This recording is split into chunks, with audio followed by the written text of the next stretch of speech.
ఇది ప్రభుత్వమా పార్టీయా అన్నటువంటి ప్రశ్న కాదు.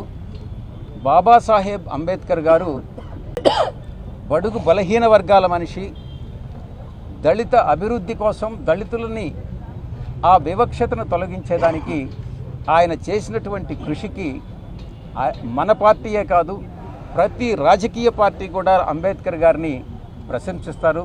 కాబట్టి ప్రభుత్వ కార్యక్రమమా ఇది పార్టీ కార్యక్రమమా అన్నటువంటి భేదం లేకుండా ప్రతి ఒక్కరూ కూడా ఈ యొక్క కార్యక్రమంలో పార్టిసిపేట్ చేయడం జరుగుతుంది. దీనికి ఆహ్వానం అక్కర్లేదు. ఒక దార్శనికుడి ఈ కార్యక్రమానికి ఆహ్వానం అవసరమా? మీరే చెప్పండి. ఆయన జీవితాన్నే అంకితం చేసినటువంటి వ్యక్తి బడుగు బలహీన వర్గాల కోసం.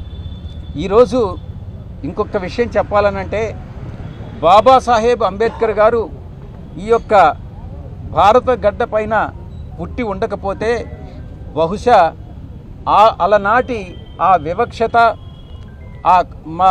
వివక్షత అంటరానితనం అస్పృశ్యత ఇవన్నీ కూడా ఈ రోజుకు కూడా ఆయన ఇచ్చినటువంటి రిజర్వేషన్స్ అన్నటువంటిది లేకపోతే ఈ రోజుకు కూడా ఆర్థికంగా బడుగు బలహీన వర్గాలు అభివృద్ధి చెందేటటువంటి వాళ్ళు కాదు.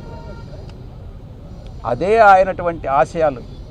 ఆ ఆశయాల్ని కొనసాగించడమే మన అందరి లక్ష్యం. పార్టీలకు అతీతంగా ఆ యొక్క ఆశయాలకు అనుగుణంగా మన జగన్మోహన్ రెడ్డి గారు ఈ యొక్క ప్రాజెక్టును ప్రారంభించారు. దీంట్లో పార్టీ అని కానీ ప్రభుత్వం అన్నటువంటి తేడా చూపించకూడదు అనేది నా ఉద్దేశం.